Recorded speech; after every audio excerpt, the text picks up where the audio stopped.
Comment ajouter des keyframes pour les variables que vous avez créées en Blueprint dans le level séquence avec C++ dans Unreal? Et en fait, la vidéo d'aujourd'hui va probablement être la dernière vidéo dans laquelle on va ajouter des keyframes dans le level séquence, du moins pour l'instant, parce que ça fait déjà plusieurs vidéos qu'on est relativement sur le même sujet et c'est quand même très semblable d'une vidéo à l'autre. Donc, je crois que vous commencez à savoir comment ça marche. Donc, dans la vidéo d'aujourd'hui, on va vraiment juste regarder comment ajouter des keyframes pour tous les différents types de variables que vous pouvez créer en Blueprint et dans les vidéos suivantes, on va vraiment sauter sur autre chose. Donc, on est parti. Mais avant qu'on commence, la vidéo d'aujourd'hui va réutiliser du code qu'on a écrit dans la vidéo 22 de la série, donc évidemment je recommande d'aller la voir, mais si jamais vous ne voulez pas, voici le code. Donc, comme d'habitude, header file complètement vide, sauf la seule fonction qu'on va créer aujourd'hui, et j'ai une petite forward déclaration juste en haut ici pour le uLevel séquence. Donc notre petite fonction, ça va être le addBPVariable keyframe, la fonction va simplement ajouter des keyframes à plusieurs types de variables dans notre level séquence. Je vais pas vraiment passer l'information de tous les différents types de variables qu'on va créer dans le level séquence aujourd'hui, je vais simplement leur donner des valeurs aléatoires, mais ensuite vous allez pouvoir vous en servir comme exemple et pouvoir setter toutes les différentes valeurs que vous voulez vraiment setter dans votre projet. Donc pour la fonction addBPVariableKeyframe, on lui passe le level séquence dans lequel on va acheter notre keyframe, l'acteur, le blueprint acteur qui va évidemment contenir nos variables qu'on veut ajouter des keyframes dessus, ensuite le numéro de la frame sur laquelle on va ajouter nos keyframes et c'est tout. La fonction va simplement s'occuper d'ajouter des valeurs random pour les différentes variables qu'on veut créer aujourd'hui. Donc ça c'était pour le header file. Maintenant on va aller dans le CPP et comme d'habitude on va commencer par les includes. Le premier include ça va être le code de la vidéo 22 qu'on va servir pour retrouver notre acteur à l'intérieur du level séquence. Ensuite on a les trois includes de base quand on veut travailler avec le level séquence, donc le level séquence, le movie scene et le movie scene section. Et ensuite pour chacun des différents types de variables qu'on veut ajouter à l'intérieur du level séquence, on va avoir besoin de trois autres includes. Donc par exemple ici je vais ajouter des keyframes à une variable de type booléen, donc je vais avoir besoin du movie scene bool track, du movie scene bool section et du movie scene bool channel pour pouvoir ajouter des keyframes à mes booléens. Ensuite, même chose, si jamais je vais ajouter des keyframes à mes floats, donc je vais avoir besoin du movie scene float track, du movie scene float section et du movie scene float channel. Et ensuite, mon dernier exemple pour aujourd'hui va être d'ajouter une keyframe à une variable de type enum. Donc pour ça, on va avoir besoin du movie scene byte track, du movie scene byte section et du movie scene byte channel. Donc pour chacun des différents types de variables, il y a une track associée, une section et un channel associé. Je vais ajouter les liens de la documentation qui pointent vers toutes les différentes types de tracks, sections et channels dans la description, comme ça vous allez pouvoir vous y référer pour savoir c'est quoi tous les types de variables que vous pouvez ajouter des keyframes dans le level séquence.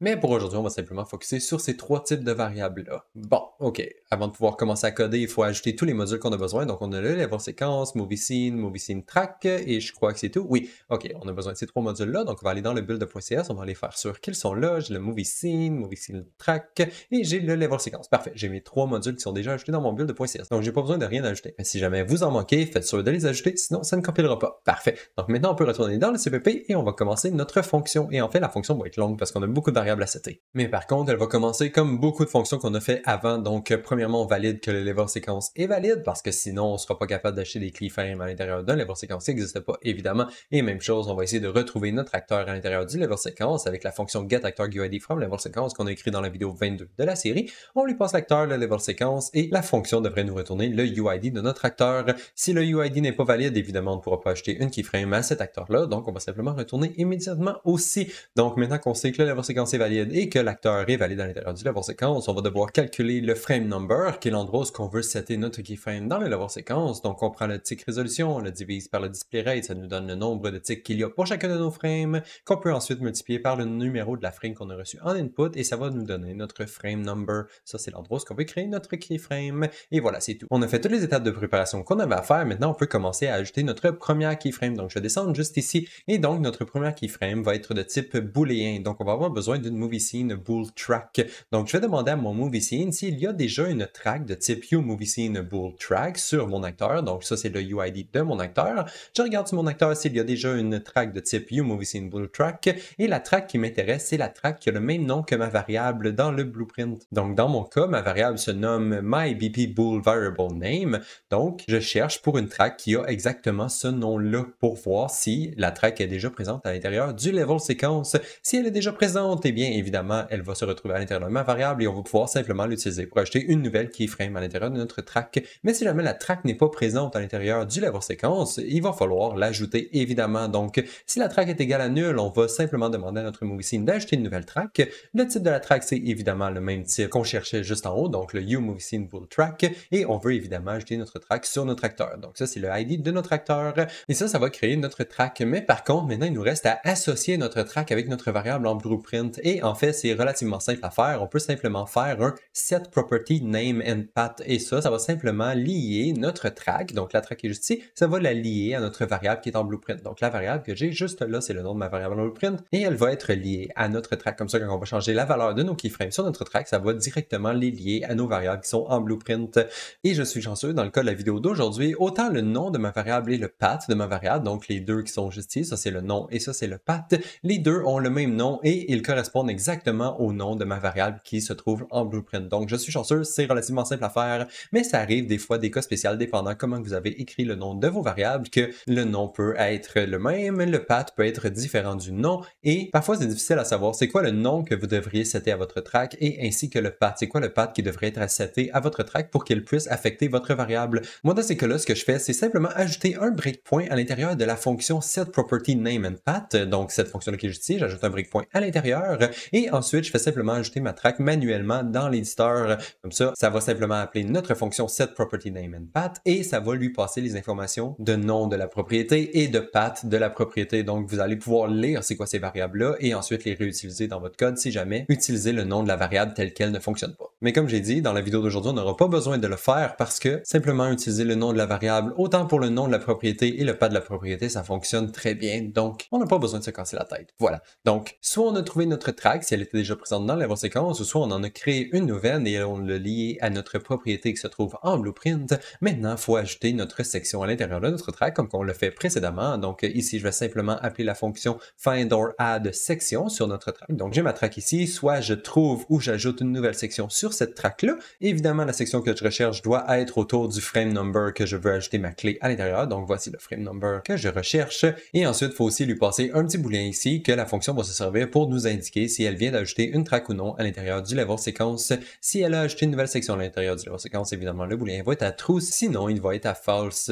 Mais dans tous les cas, elle va nous retourner la section qui vient d'être trouvée ou créée à l'intérieur du level séquence. Ça va le mettre dans notre petite variable ici. Et à l'intérieur de cette section-là, on va pouvoir ajouter une keyframe. Mais avant de faire ça, je vais simplement setter la range de ma section dans le cas où on vient d'en créer une nouvelle. Donc, si mon booléen est à true ici, ça veut dire qu'on a créé une nouvelle section. Et là, je vais simplement setter la range de ma section pour qu'elle soit à l'infini. Sinon, par défaut, la fonction fait simplement créer une toute petite section, vraiment toute petite, juste assez large pour le frame number qu'on lui passe. Mais dans mon cas, je veux vraiment que ma section prenne toute la longueur du level séquence. Donc, je vais setter sa range pour qu'elle soit à l'infini à l'intérieur du level séquence. Et voilà. Donc là, notre track devrait être initialisé, notre section devrait être prête à être utilisée. Et maintenant, on peut ajouter une keyframe à l'intérieur. Et pour faire ça, il faut passer par les channels. Donc ici, je vais retrouver mon bool channel qui se trouve à l'intérieur de ma section. Donc, dans ma section, je retrouve le get channel proxy. Et à l'intérieur du channel proxy, je lui demande de me retrouver un channel de type booléen, évidemment, parce que c'est le type de channel qui se retrouve à l'intérieur des sections de booléen. Ça fait juste du sens. Et je vais prendre le premier channel, donc l'index 0. Il devrait seulement y avoir un channel de toute façon. Donc, ça ne devrait pas causer de problème et ça devrait nous retourner notre channel juste ici.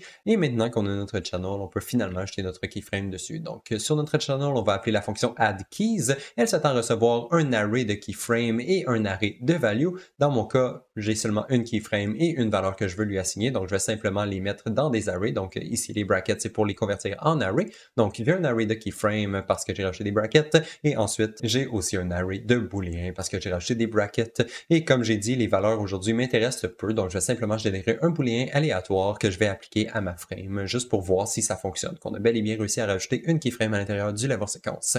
Voilà. Donc là, on a ajouté notre keyframe. Il reste simplement à dire à notre track et à notre section de se rafraîchir en appelant les fonctions modify sur les deux. Et c'est tout. On devrait avoir terminé avec la variable de type booléen. Maintenant, on va faire la même chose pour la variable de type float. Donc, je vais descendre jusqu'ici et on va faire la même chose. Donc, on va commencer par essayer de retrouver la track de type uMovieSceneFloatTrack qui se trouve à l'intérieur du level séquence. On lui passe l'acteur, évidemment, donc le UID de notre acteur et ensuite le nom de notre variable qui est en Blueprint. Donc, le myBPFloat variable name qui est le nom de la variable que j'ai utilisée en Blueprint. Et en retour, le findTrack va nous retourner notre track si elle existe. Évidemment, si elle n'existe pas, on va la créer comme qu'on a fait juste avant. Donc, dans notre movie scene, on va faire un addTrack de type uMovieSceneFloatTrack. Évidemment, on lui passe le ID de notre acteur et ensuite, on crée le lien entre notre track et notre variable qui se trouve en Blueprint en faisant un set property name and path et évidemment on lui passe le name qui est le mybp variable name et ainsi que le path que dans ce cas-ci il a le même nom. Donc parfait, maintenant notre track est créé, il reste à ajouter notre section, donc même chose, on va faire un find or add section, on lui passe le frame number et un booléen pour que la fonction nous indique s'il vient de créer une nouvelle section ou non. Le type de section cette fois va être un uMovieScene float section et la section va se retrouver à l'intérieur de notre variable qui est juste ici. Si la section vient d'être créée, je vais aussi en profiter pour setter ma range comme étant à l'infini, comme ça ma section va prendre toute la grandeur de mon level séquence et ensuite on est prêt à ajouter notre keyframe. Donc même chose, on va obtenir le channel, cette fois ça va être un fMovieScene float channel, donc on demande à notre section d'obtenir le channel proxy et à l'intérieur du channel proxy on regarde pour essayer de retrouver le float channel et on va prendre le channel qui est à l'index 0. Il y a seulement un channel de toute façon, donc ça ne causera pas de problème. Donc on a notre channel ici qu'on peut utiliser pour ajouter nos keyframes et comme c'est un MovieScene float channel, cette fois il va falloir faire soit un add linear key, add cubic key ou add constant key, qui est les types de keyframes qui sont utilisés lorsqu'on a un float channel. Donc, il faut choisir un des trois. Donc, dans mon cas, je vais prendre un add linear keyframe. On lui passe le frame number, évidemment. Et ensuite, pour ce qui est de la valeur, je vais simplement utiliser une valeur random, encore une fois, parce que l'important, c'est juste de voir si ça fonctionne ou non. La valeur ne m'intéresse pas vraiment dans ce cas-ci. Donc, voilà, on a acheté notre keyframe à l'intérieur de notre channel de float. Maintenant, on va dire à notre track et notre section de se rafraîchir en appelant la fonction modify. Et il nous reste simplement à regarder comment ajouter une keyframe à notre valeur de type enum. Donc, je vais descendre encore une fois et on va refaire exactement la même chose. Donc, premièrement, on essaie de retrouver notre track à l'intérieur du level séquence. Donc, encore une fois, find track, cette fois, c'est un uMovieScene byte track, qui est la track utilisée pour les enums.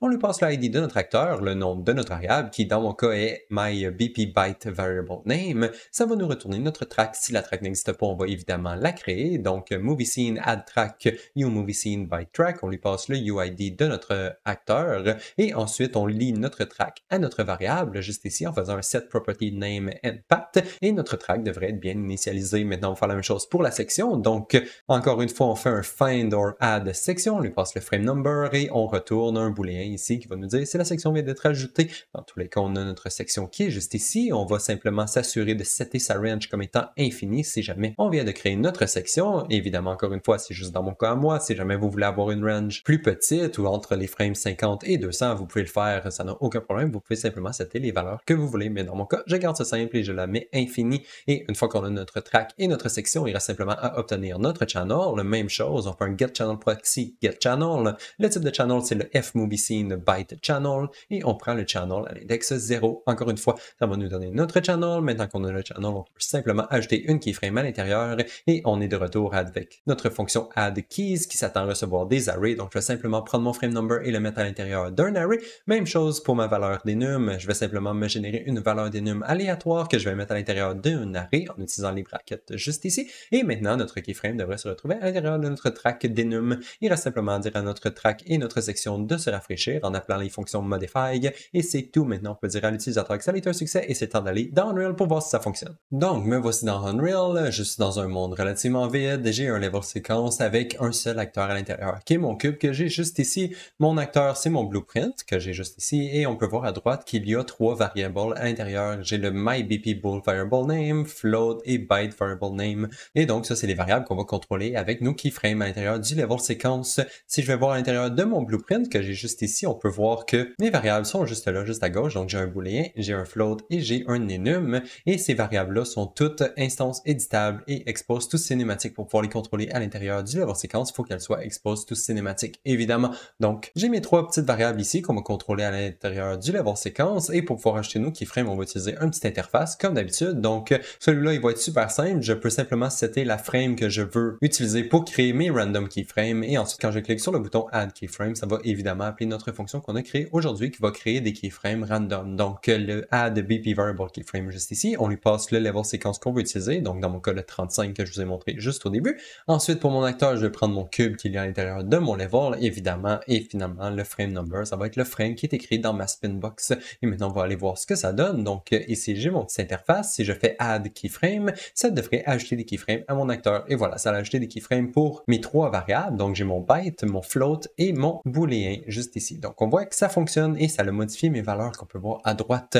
Même chose ensuite si je décide de changer de numéro de frame et d'ajouter d'autres keyframes. On voit que ça a rajouté d'autres keyframes et les valeurs sont différentes. Ensuite, je peux faire la même chose plusieurs fois, juste pour faire sûr que ça fonctionne bien plusieurs fois. Et voilà. Donc là, j'ai ajouté tout plein de keyframes différentes et on voit à droite que quand que je scrub dans le level séquence, les valeurs de mes variables de mon blueprint, ils changent pour correspondre aux valeurs qui sont dans le level séquence, évidemment. Donc voilà, c'est comme ça que vous contrôlez vos variables de vos blueprints à l'intérieur du level séquence et ça va être tout pour la vidéo d'aujourd'hui. Donc on se revoit dans la prochaine. Bye bye!